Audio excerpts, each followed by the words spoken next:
Tonight, Action News investigates the cost of prescription medications. We found the Veterans Administration is charging twice as much for some drugs as Walmart. Now, Pittsburgh's Action News 4 investigator Paul Van Osdal is on this story, and this news really came as a surprise to some veterans who could save thousands of dollars in copays, Paul. That's right, Wendy and Andrew. There are about 200,000 veterans in Western PA, and many of them could be saving money on their prescriptions.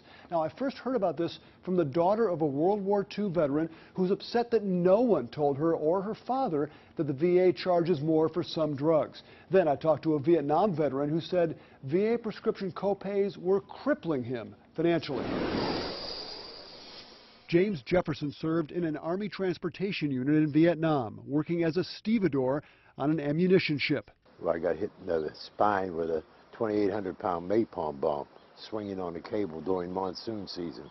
Now he's getting hit in the wallet by the VA.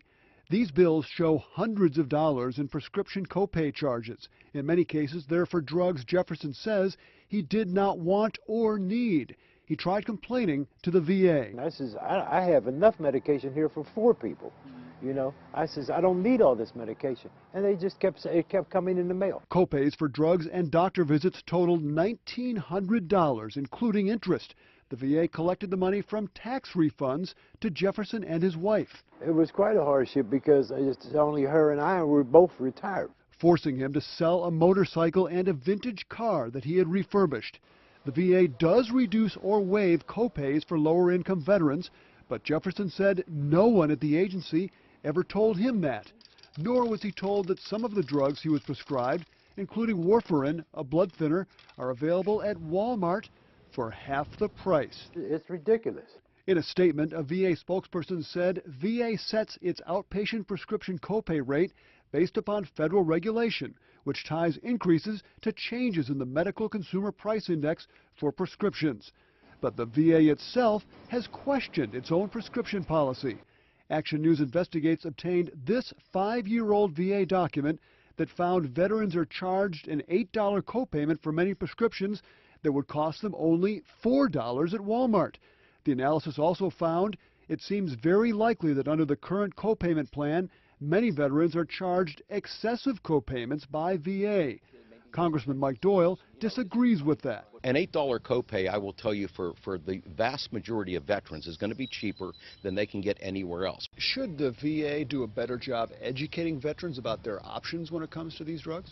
Well, veterans know their options, believe me. But veterans at this VFW post in Lawrenceville told me they did not know they had options to get cheaper medicine, possibly saving them thousands of dollars.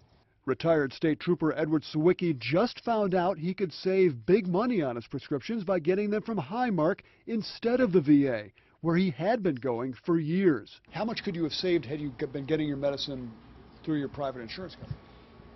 I would say probably $1,000 in the last couple of years. Veteran Tony Petrosky pays $8 copays for metoprolol and lisinoprol, but those same drugs are available at Walmart for just $4. No one at the VA ever told him that, but we did. Would that save you a lot of money? I'm sure. Now he's going to try. If it saves me money, it'll save everybody money, you know, every veteran. And there's some things veterans should do. They should check to see if there is a generic version of their medicine available at discounted rates. Also, they should see if they qualify for a discount at the VA because of their income. Veterans who have a 50% service-connected disability do not have to pay anything for their medicines. But of course, there are many veterans who do not have that kind of a disability, and they are having to pay that full copay. And think about these gentlemen you talked to, the years and years for which they've been paying these copays. It's really piled up the bills. Wow, Paul. Eye-opening. Yeah. Thank you.